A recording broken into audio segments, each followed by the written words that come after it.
काशीविभूषितकरान्नवनीरदाघात् पीताम्बरादर्मबिम्बफलाधरोष्ठात् पूर्णेन्दुसुन्दरमुखादरविन्दनेत्रात् कृष्णात् परं किमपि तत्त्वमहं न जाने। श्रीहरिः।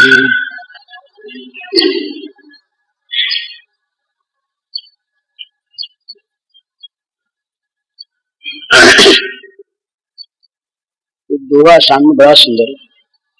मोह महादुख रूप है, ताको मार निकार, प्रीत जगत की छोड़ दे तब हो गए निस्तार। ये दुख रूप मोह है। मानव के जीवन में दुख का मूल, दुख रूप, दुख पैदा करने वाला ये मोह है। इस मोह का विनाश कर देना चाहिए, इसको जीवन में से निकाल देना चाहिए। ये मोह ही आसक्ति करवाता है भोगों में। जो वस्तु जैसी है नहीं उसमें वैसा देखना ये मोह है। मोह से बुद्धि विपरीत हो जाती है और विपरीत बुद्धि विपरीत दर्शन करती है। मोह को तम कहा है, तमोगुण। और भगवान कहते हैं कि अधर्मं धर्ममितिया मन्यते तमसावृता सर्वार्थान विपरीताश्च बुद्धि ही सा पार्थ तामसी। बताते हैं कि अर्जुन, वो तामसी बुद्धि है कि जो अधर्म को धर्म बतलाती है।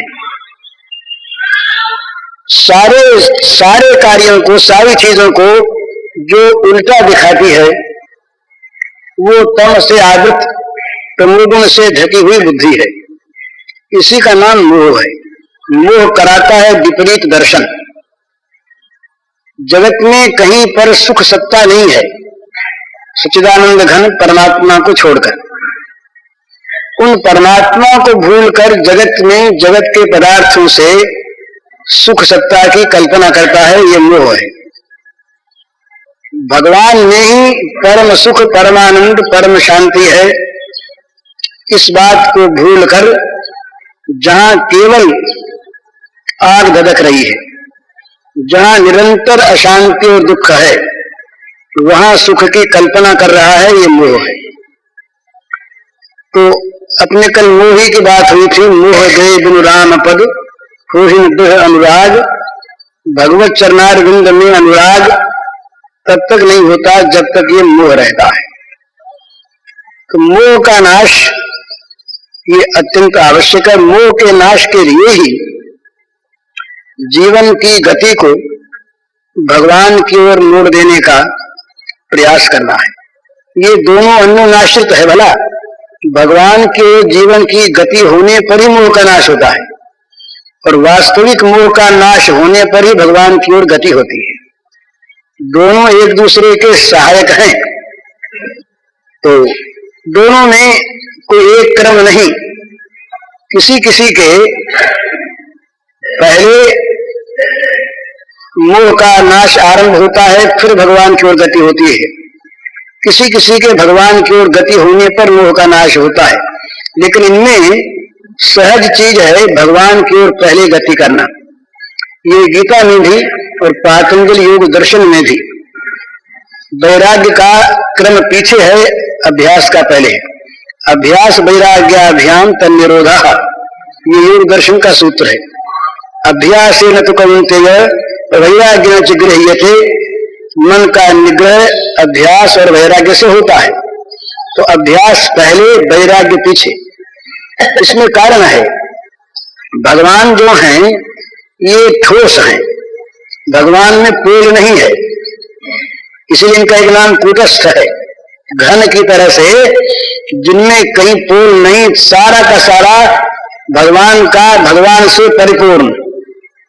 पूर्णस्य पूर्णमादाय पूर्णमेवावशिष्यते भगवान की पूर्णता का वर्णन उपनिषद करते हैं कि पूरे में से पूरा निकाल लिया जाए तब भी पूरा बचता है, पूरे में से पूरा निकाल ले तब भी पूरा बच रहे।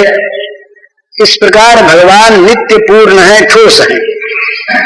तो ठोस में किसी दूसरी वस्तु का प्रवेश नहीं हो सकता। कहीं न कहीं पूर्ण होने पर दूसरी वस्तु उसमें समाती है, नहीं तो अन्य वस्तु समाती नहीं। इसीलिए भगवत दृष्टि से भगवान का निश्चय होने पर इस जगत में भी फिर भगवान के सिवा कुछ दिखाई नहीं देता, क्योंकि है नहीं। ये भगवान में जगत समाया नहीं है, हमारी दृष्टि में जगत बना है। तो भगवान है सॉलिड, बड़ी बड़ी वो घन चीज है। तो क्या करे, जैसे किसी जमीन में कोई घड़ा उसके अंदर जमीन में पाटा हुआ हो, वो निकल न सकता हो, और उसमें भरा है गंदा पानी, उसको निकालना है तो कैसे निकाले? तो उपाय क्या करे कि उसके अंदर शीशा गला के भरना शुरू कर दे। तो शीशा है सॉलिड, ये घन है, जितना जितना शीशा उसके अंदर भरेगा उतना उतना वो पानी से खाली होगा पात्र, क्योंकि खाली किए बिना भरेगा कैसे? तो जितना जितना शीशा भरता जाएगा उतना उतना जल निकलता चला जाएगा, उतनी उतनी जगह है वो शीशा अपना रोकता चला जाएगा। तो शीशा ऊपर तक भर गया तो जल अपने आप निकल गया। तो इसलिए ये बड़ा सुंदर मार्ग है, भगवान की ओर जीवन को लगा दे। जितना जितना भगवान की ओर लगेगा उतना उतना अपने आप ही भोगों से हटेगा। भोगों में दुख दोष देखकर इनसे हटाने का जो मार्ग है ये भी सुंदर है, पर जरा रूखा है। उसमें केवल हटाना है ना, केवल निकालना, वो चट्टान तोड़ते चले जाओ, रास्ता निकालते रह जाओ। तो ऐसी कोई चीज मिल जाए जिसमें टूट जाए अपने आप और आनंद मिलता रहे।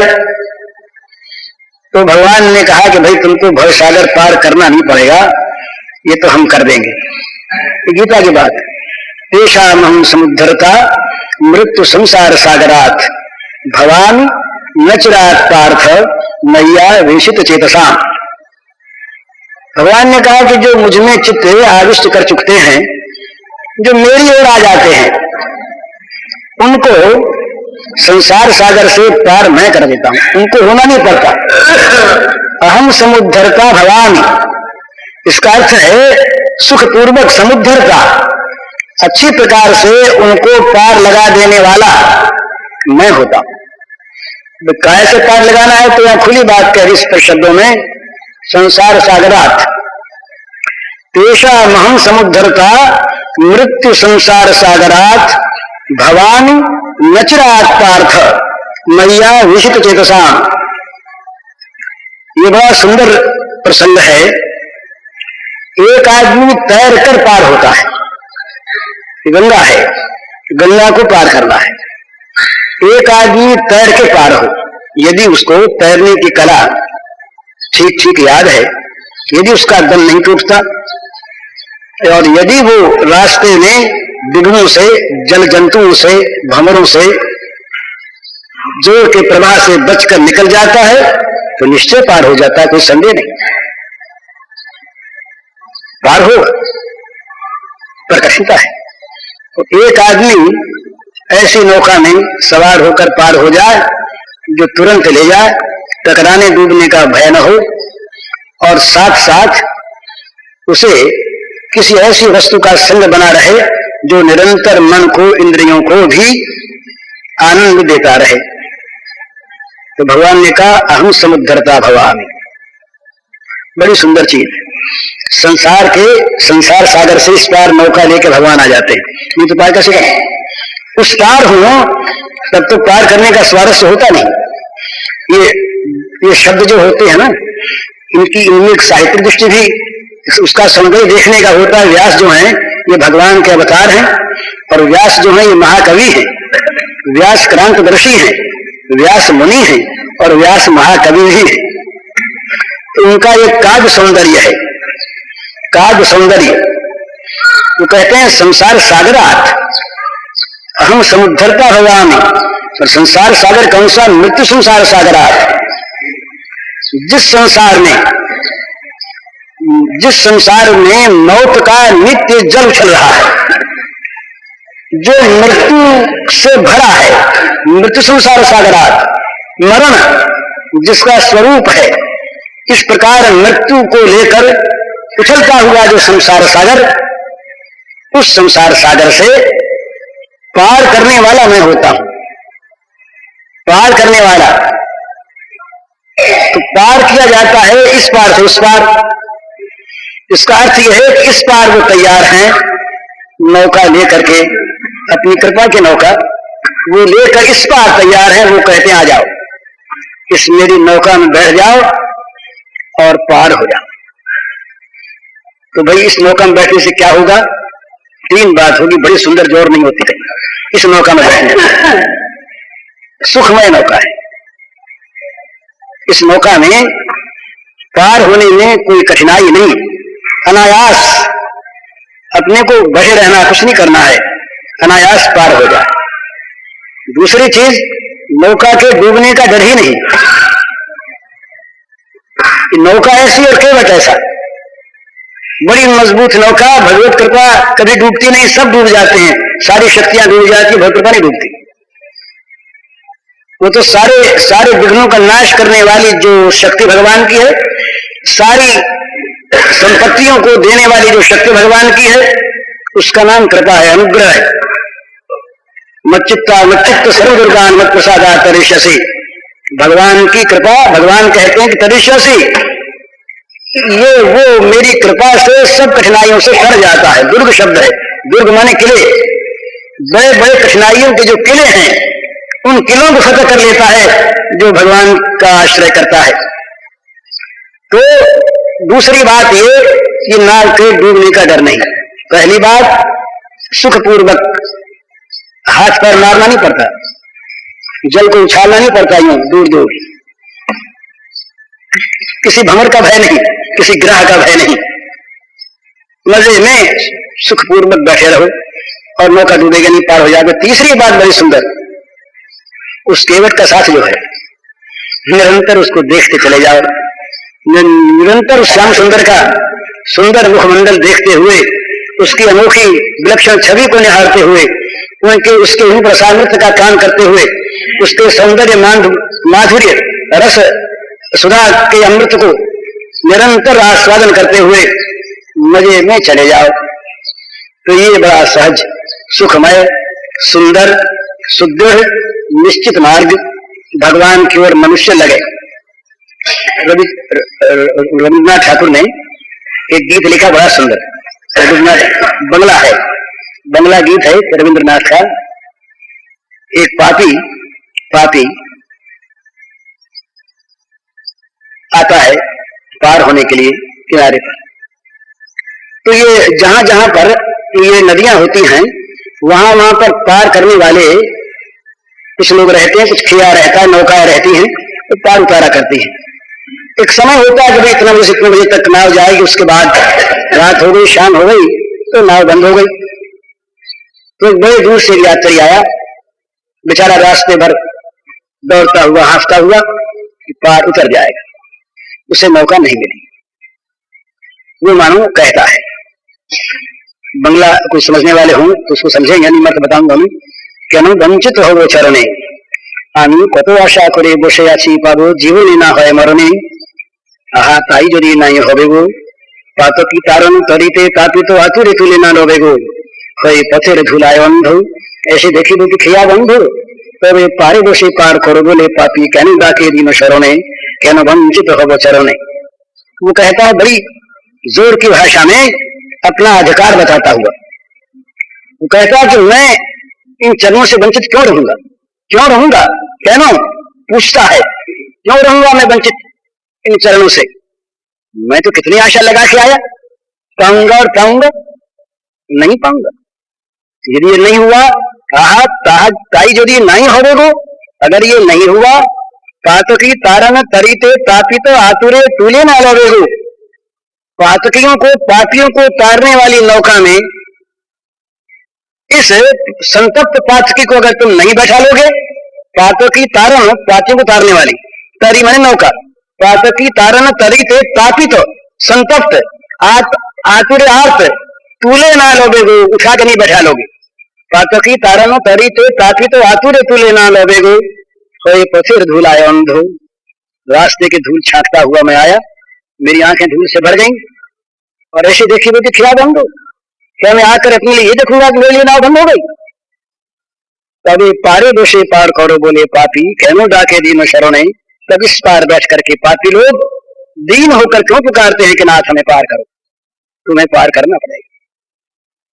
तो भगवान निरंतर पार उतारने के लिए तैयार है, नौका ये तैयार है, सुखमयी उनकी नौका, ऐसी बढ़िया नौका कि जिसके कभी डूबने का डर नहीं, जिसमें सुख ही सुख भरा, रास्ते पर मौज से खाते चले जाओ आराम से।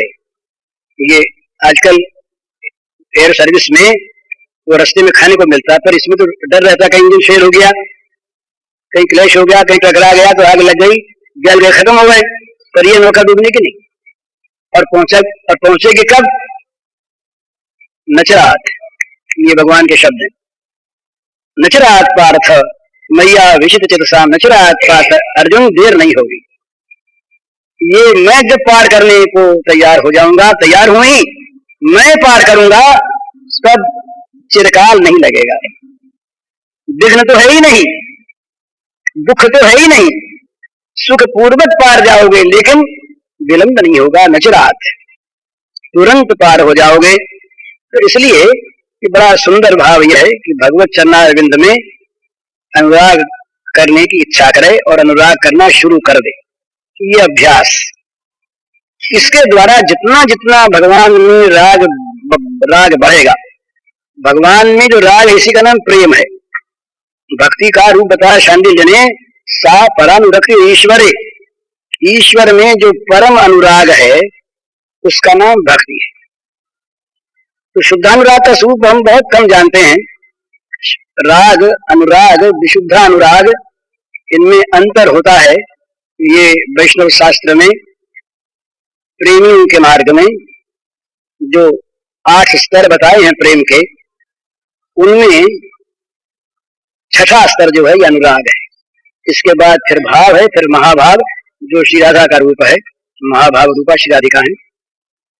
तो ये अनुराग, अनुराग उनका अर्थ यही है कि अन्य का, किसी अन्य का महत्व सत्ता तक न रहे, सारा प्रेम सब जगह से निकल कर सिमट कर प्रेमास्पद के लिए ही, प्रेमास्पद के चरणों में अर्पित हो जाए, ये ऊंची अवस्था अनुराग की। इसके पहले ये कभी विषय होगा तो होगा, बड़ा सुंदर विषय है रस का ये, प्रीति स्नेह मान प्रणय राग अनुराग भाव महाभाव। फिर महाभाव के भेद हैं अनेकों, इनमें मोहन मादन 2 भेद बड़े सुंदर हैं। ये दोष दृष्टि वालों के लिए तो ये चीज सुनने कहने की भी नहीं है, और भाव भाव जिनके हृदय में पवित्र हैं वे इनको कह सुन सकते हैं, बड़ी ऊंची चीज। तो मैं ये कह रहा था कि भगवान की ओर अपने चलना शुरू कर दें, भगवान की ओर हमारे जीवन की गति हो जाए तो मोह का नाश अपने आप होगा। तो बोले मोह रहते गति होगी कैसे, ये प्रश्न आता है। 2 तरह के साधक होते हैं संसार में, और 2 ही तरह के पाठकी भी होते हैं। कल एक सज्जन कौन थे जो पूछ रहे थे रात को, वो अपित सुदराचार्य वाली बात कोई है क्या? अभी नहीं है। तो एक वो होते हैं जो मोह तो है पर उनको मोह का पता है, बीमार हैं पर बीमारी को वो आरोग्य नहीं मान रहे। 2 तरह के बीमार होते हैं। डायबिटीज में अगर भूख ज्यादा लगे तो डायबिटीज को समझे नहीं आदमी, और ये समझे कि भूख ज्यादा लगती है तो ये बड़ा अच्छा आरोग्यता का लक्षण है, और खूब चीनी खाने लगे तो और ज्यादा बीमार होकर मर जाए। तो रोग को रोग समझने वाला और रोग को निरोगता समझने वाला, जैसे 2 रोगी अलग अलग होते हैं, इसी प्रकार मोह के 2 रूप होते हैं। एक मोहग्रस्त ऐसा जो विवेक से बिल्कुल शून्य हो गया, जिसके पास भगवान के स्मृति की गुंजाइश नहीं है, उसका वर्णन भी गीता में है। नमां दुष्कृतिनो मूढ़ाः प्रपद्यन्ते नराधमाः माया भृज्यानः आसुरं भावमाश्रिता। भगवान ने गाली दी, यहाँ पर गीता में गाली बकी भगवान ने शब्द नराधमाः, नराधम नीच है, नीच मनुष्यों में अधम है। नमां दुष्कृत पापी है, मूढ़ हैं, आसुर भाव के आश्रित हैं। तो ऐसे लोग जो तो पाप में गौरव मानते हैं, पाप करके अपने को चतुर मानते हैं, दक्ष मानते हैं, बुद्धिमान मानते हैं। पाप उन्हें खलता नहीं, पाप उन्हें बुरा नहीं मालूम होता, वे पाप में महत्व बुद्धि करते हैं। वे तो भगवान ने कहा कि मुझको बचते ही नहीं। ऐसे जो दुष्कृति हैं वे मुझे बचते नहीं, वे मूढ़ हैं, नराधम हैं, मुझे बचते नहीं। लेकिन ऐसे भी पापी हैं जिनके द्वारा पाप तो बनते हैं, अभ्यास से, आसक्ति से, कौतूहल से, देखा देखी, आवश्यकता से भी पाप तो बनते हैं। ये सारी कमजोरियां हैं, पाप बनते हैं, परंतु उनके मन में एक वेदना रहती है कि हाय हाय हमारा जीवन बुरे मार्ग में जा रहा है, गिर रहे हैं हम, पर बचा नहीं सकते। ऐसी प्रबल मोह की धारा है कि अपने आप की रक्षा नहीं कर सकते, बचा नहीं सकते। जब पाप सामने आता है तब गिर पड़ते हैं। पाप होने पर पश्चाताप होता है, मन में आता नहीं करेंगे, बहुत बुरा हो गया, फिर करते हैं, फिर करते हैं, फिर करते हैं। ये मोह है। इस मोह में पड़े हुए आदमी का अंतःकरण किसी दिन करा उठता है। हम सबके जीवन में ऐसे क्षण आया करते हैं जब अपने पाप अपने को दिखने लगते हैं।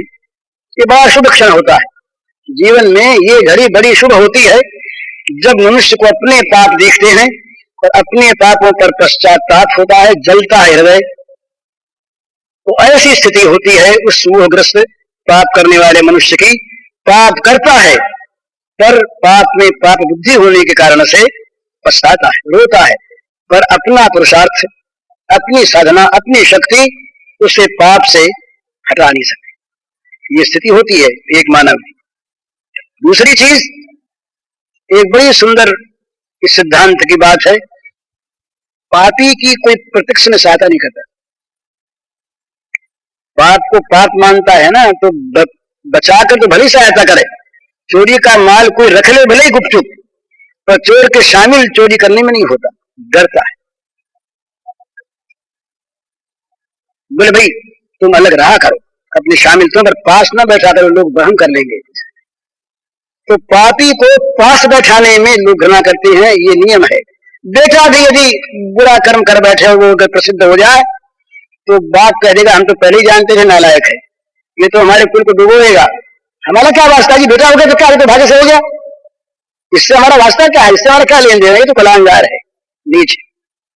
तो कोई भी आदमी बुरे में साथ ही देना चाहता है, लेकिन एक भगवान ही ऐसे हैं जो पापी से भी कहते हैं आ जाओ, मेरी गोद तैयार है, मेरे द्वार बंद नहीं, सुदुराचार है अभी, महान से महान तुम पाप करते हो, पर यदि आना चाहते हो मेरी गोद में तो तुम्हारे पापों को मैं धो दूंगा। हम त्वा सर्पापे विमोक्षयिष्यामि, तुम्हारे पाप मैं धो दूंगा, तुम मेरे शरण में आ जाओ, मेरी गोद तैयार। मल में भरे हुए बच्चे को कभी माँ कहती है कि नहा करके आओ तब गोद लूंगी, मल में भरा बच्चा सुनते ही माँ दौड़ती है, अपने आप अपने हाथों मल साफ करती है। तो अनंत माताओं का अनंत स्नेह सागर जिन भगवान के अंतःकरण में लहरा रहा, वे भगवान क्या जीव की दुर्गति देख सकते हैं, उनकी ओर होना चाहिए। तो पाप में पड़ा हुआ आदमी भी यदि उसे पाप खलता है तो भगवान की ओर जाता है। भगवान की ओर जाती क्या होता है, एक बड़ी विचित्र बात है। अंधेरे घर में से निकलने का उसने उपक्रम किया, केवाड़ खोले के प्रकाश आया। प्रकाश जो है ये छिद्र चाहता है, कहीं पर अंदर घुसने के लिए ये अंधकार तो छिप के रहना चाहता है और प्रकाश अंदर घुसना चाहता है, ये नियम है। अंधकार छोड़ नहीं रहेगा, चौड़े में अंधकार आया तो मर जाएगा, पर अंधेरे में घुस करके प्रकाश अंधकार को मार देगा, अपना विस्तार कर देगा, ये नियम है। इसलिए जहां जरा सा प्रकाश के लिए हमने किवाड़ खोले, भगवान की ओर हमने जरा सी अपने जीवन की गति की, तो भगवान अंदर आने लगेगा, उनका प्रकाश आने लगेगा। प्रकाश आया कि अंधेरा हटा, तो भगवान की ओर लगने पर मोह का नाश अपने आप हो जाएगा, करना नहीं पड़ेगा, भगवान अपने आप मोह नदी से पार कर देंगे। इसलिए बड़े आश्वासन की बात है, ये बड़ी कड़ी बात हम कह देते हैं, है भी कि भाई इस प्रकार के बनो तब भगवान मिलेंगे। अरे बने कैसे, हम पे बना जाता नहीं।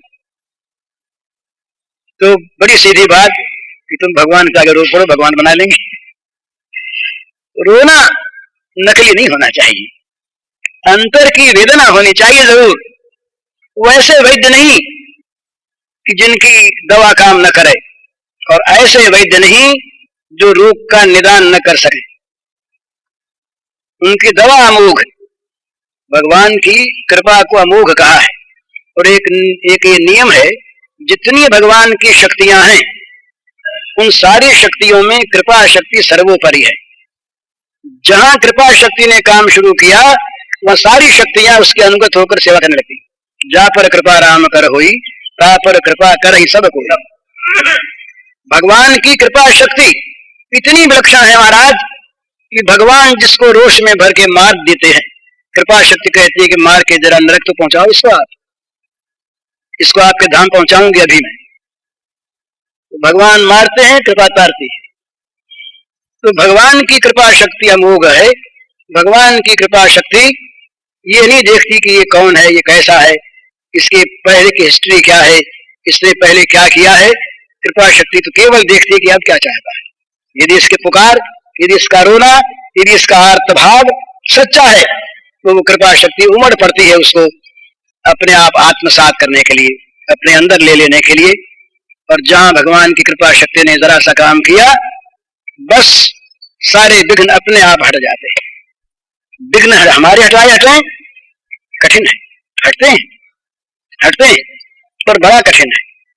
नए नए विघ्न हम पैदा कर लेते हैं विघ्न हटाने के नाम पर यहां दीन होकर के भगवान के चरणों में गिर जाएं, दीन होकर के अपना दैन्य भगवान के सामने प्रकट कर दें, वो दीनबंधु पतित पावन इस प्रकार के वो स्नेहमय, दयामय, करुणामय, प्रीतिमय, सौहार्दमय हैं कि हमें गले लगा देंगे। उनकी जिनका कोई नहीं उनके वो होते हैं महाराज, जिनका कोई नहीं। जार क्यों ना आए तुम्हें अछुतार, रविंद्र ने कहा जार क्यों ना आए तुम्हें अछुतार, जिसके कोई नहीं उसके तुम हो। वो कभी कभी इनकार करते नहीं किसी के लिए भी कि कौन है, किस देश का है, किस वेश का है, मुसलमान है कि हिंदू है, ब्राह्मण है कि कसाई है, बड़ा सदाचारी है कि व्यभिचारी है, पुरुष है कि स्त्री है, चांडाल है कि शूद्र है, कौन है, बच्चा है कि बूढ़ा है, कुछ नहीं। वो केवल देखते हैं उसकी करुण पुकार, उसके पुकार में कैसी करुणा है, कितना दैन्य है, और वो सत्य है। ये थ्योरी नहीं है, भला ऐसा न समझिए कि ये भावात्मक चीज केवल कहने सुनने के सो बात नहीं है। प्रैक्टिकली वास्तविकता यही है कि भगवान की ओर जिसने करुण होकर के, दीन होकर के पुकारा, भगवान ने उसको अपना लिया। कभी भी भगवान ने ये नहीं किया कि इसके साथ अब न्याय करना है, तो अन्याय नहीं करते। दया उनका न्याय है, उद्धार उनका न्याय है, अपनाना उसका उनका न्याय स्वभाव है ना। तो छोड़े कहां से? सूर्य के सामने अगर कोई खून करके जाए तो सूर्य ये कह देगा कि हम तुम्हें प्रकाश नहीं देंगे, हम तुम्हें गर्मी नहीं देंगे। खून करने वाला जाए या सदाचारी जाए, सूर्य का प्रकाश सबके लिए समान। तो भगवान का स्वभाव है, प्रभु मूर्ति कृपामयी है। तुलसीदास कहते हैं है तुलसी प्रतीत एक, प्रभु मूर्ति कृपामयी है। तुलसीदास कहते हैं कि हमको तो ये एक विश्वास है कि भगवान बने हुए कृपा से, प्रभु की मूर्ति कृपामयी है। वो अपनी कृपा को छोड़ दे तो वो न रहे। कृपा ही उनके शरीर के, उनके अवयवों के सारे धातु हैं, कृपा से बने हैं। इसलिए भगवान की कृपा सबके लिए खुले हाथों अपने आप को बांट रही है कि हमें ले लो। तो जरा भी निराशा की बात नहीं है। हमें उस ओर लगना है, सारा काम वो कर देंगे। अपने जीवन की गति को उस ओर मोड़ लेना है। मोह का नाश फिर भगवान कर देंगे। मोह का नाश करने में देर नहीं होगी। हम भाई बत्ती लावें, तेल लावें, लालटेन हो, गैस राइस उसको जलाएं, कहीं हवा आ गई तो गया, बुझ गया। तेल नहीं मिला तो वो चिराग जल नहीं सकती।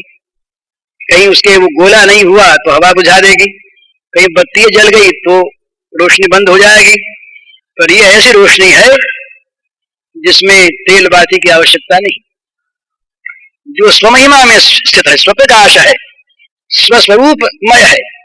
ऐसे भगवान जो हैं उनकी कृपा क्या नहीं कर सकती। तो सारे मोह तम का नाश ये कृपा कर देगी, अपने आप धो पोंछ कर साफ कर लेगी। सारी अंदर की बुराइयों को, गंदगियों को कृपा निकाल देगी, अपने योग्य बना लेगी।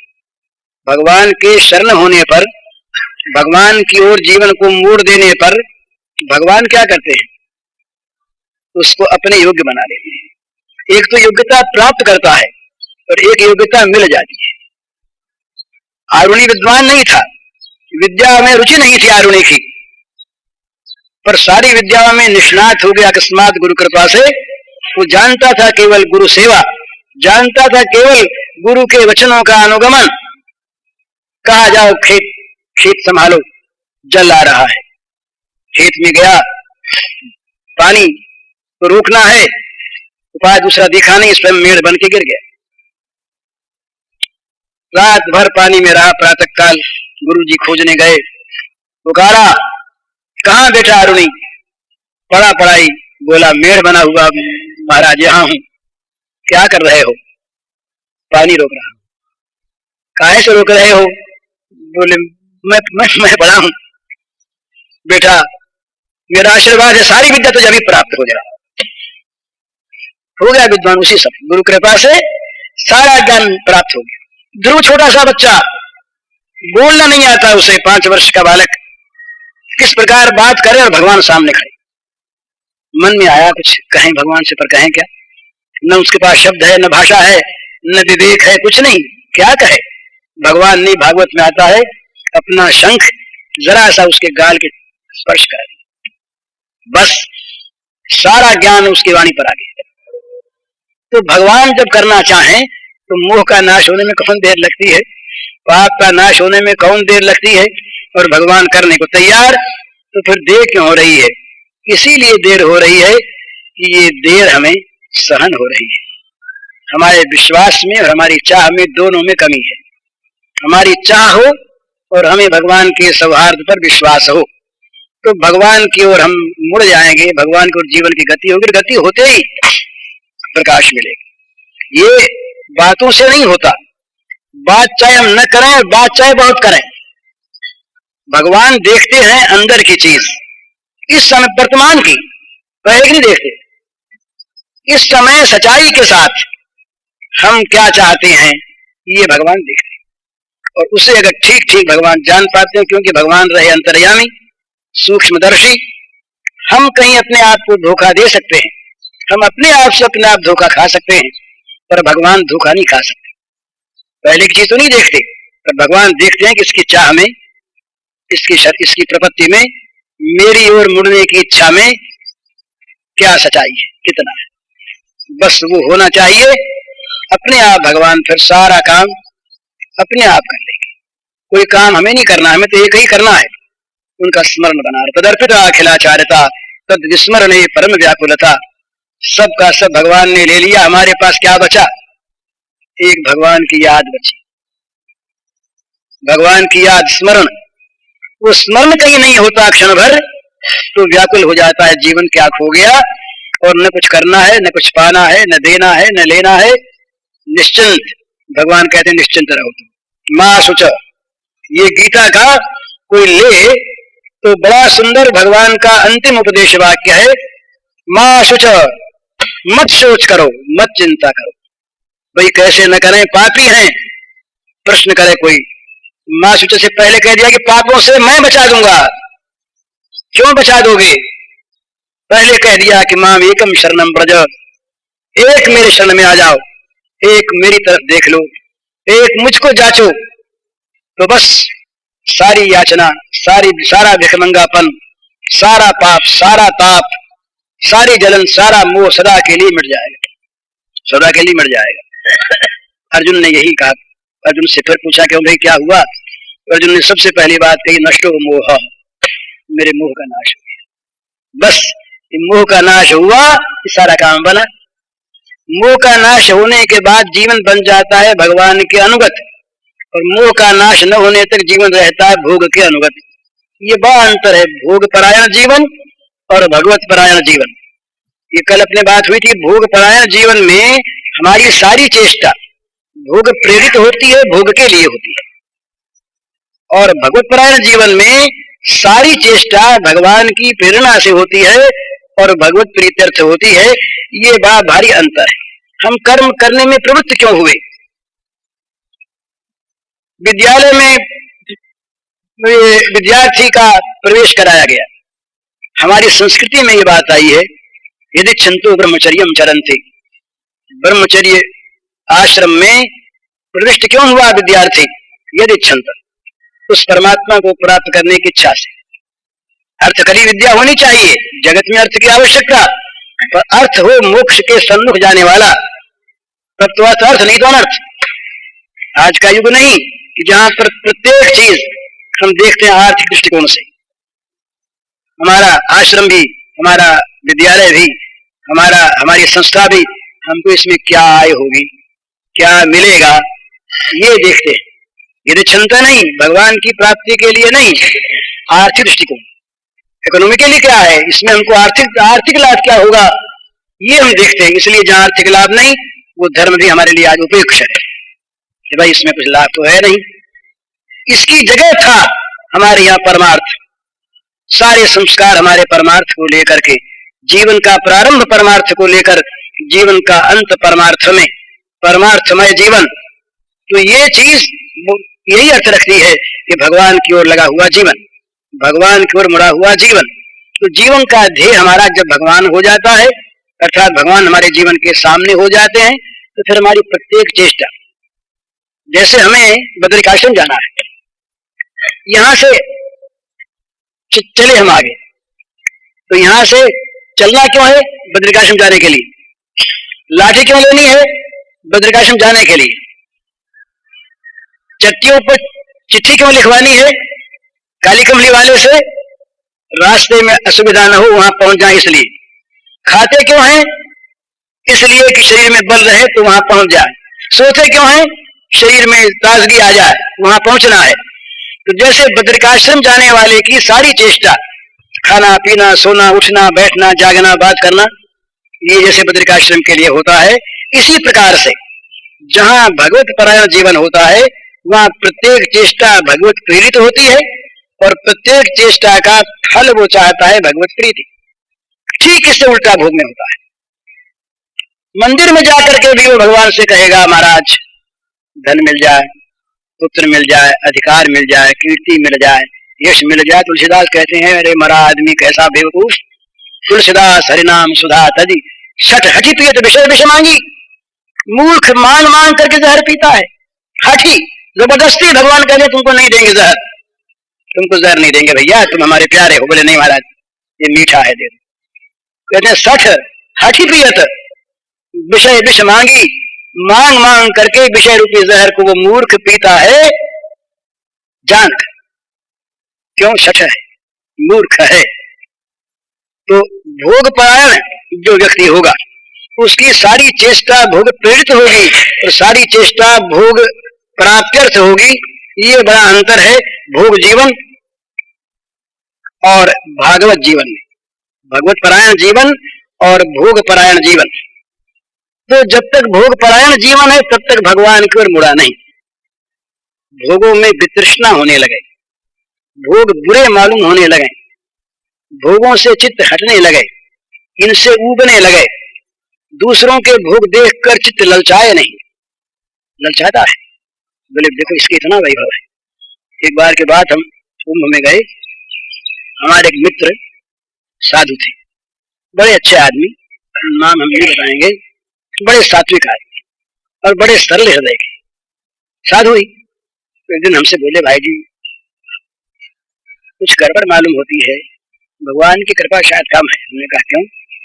तो बोले देखे ना, उनके कैंप में तो बड़े बड़े मिनिस्टर आते हैं, बड़े बड़े धनी लोग आते हैं और बड़ा चढ़ावा होता है और बहुत ज्यादा यज्ञ और ये हो रहे हैं, और हमारे यहाँ लोग आते हैं।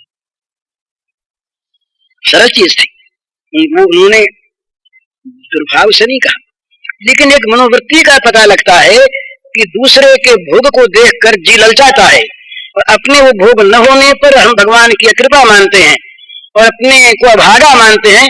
ये भोगाश्रय है प्रत्यक्ष। दूसरे के पास वो है, वो भाग्यवान, हमारे पास नहीं, हम अभागे।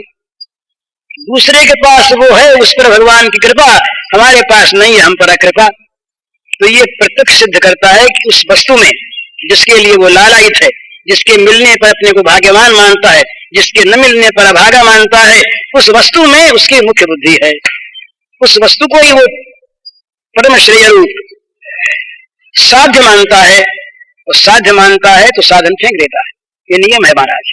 हम बाजार में गए 1 रुपया लेकर, तो बदले में हमें 1 रुपये की अमुक चीज लेनी है, वो चीज हमने ली, रुपया फेंक दिया ना उनके पास।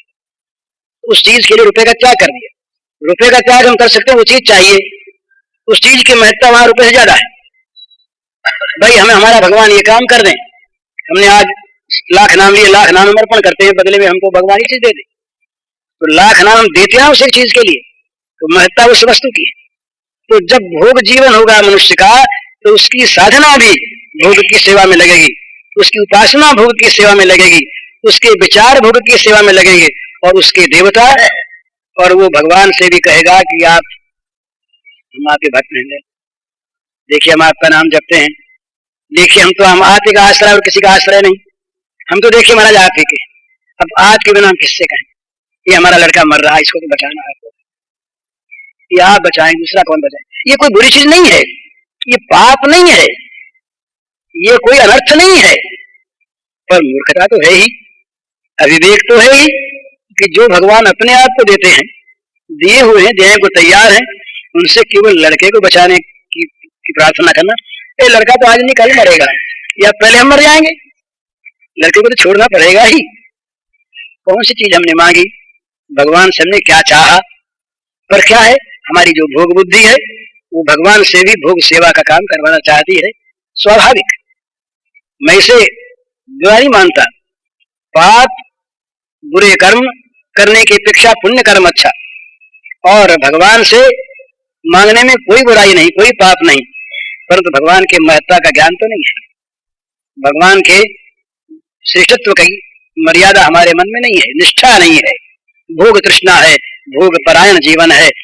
तो भोग परायण जीवन जब तक है तब तक तो ठीक नहीं। तो इसमें क्या होता है, भगवान की ओर गति होने पर, मुख मोड़ लेने पर ये उसकी कसौटी है, भोगों से वितृष्णा होने लगती है, स्वाभाविक। भोग फिर बुरे मालूम होने लगते हैं, भोगों में त्याग की इच्छा होती है।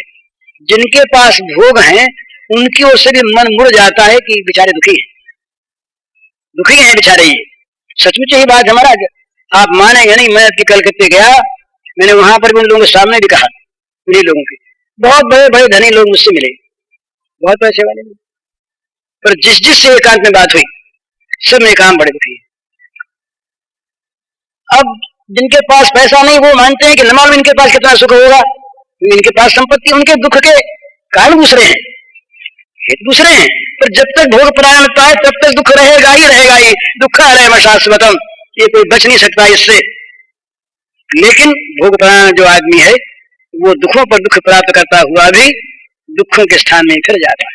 जो युवती अनुभवती पशुवती दारुण दुख बजाय वे अनुकूल विसार सूल सठ पुनि खलपति ये बजाय, तुलसीदास जी महाराज ने कहा। बार बार भूल करते हैं, बार बार कष्ट सहन करते हैं, बार बार दुख पाते हैं, फिर वही जाते हैं।